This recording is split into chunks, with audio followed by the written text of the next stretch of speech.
ભૂખ લાગી છે, સેવડો પડ્યો છે, તો આપણે ભેળ બનાવવાની ચટણી થઈ ગઈ છે, ડુંગળી મોળાઈ ગઈ છે, ટમેટું મોળાઈ ગયું છે, સેવડો લઈ લીધો છે. હવે આપણે ટમેટું નાખી દઈશું સેવડા.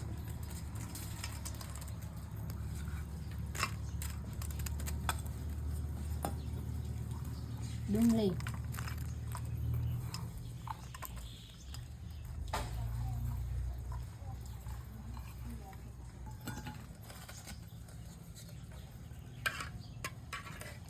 ચટણી,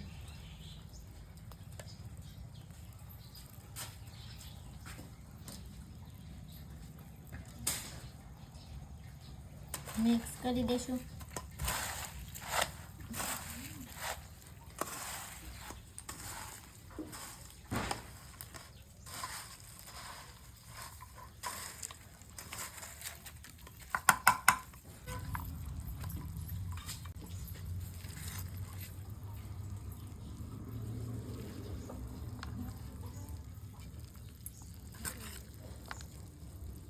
ભેળ બની ગઈ છે, તો આવી જાઓ બધા ભેળ ખાવા.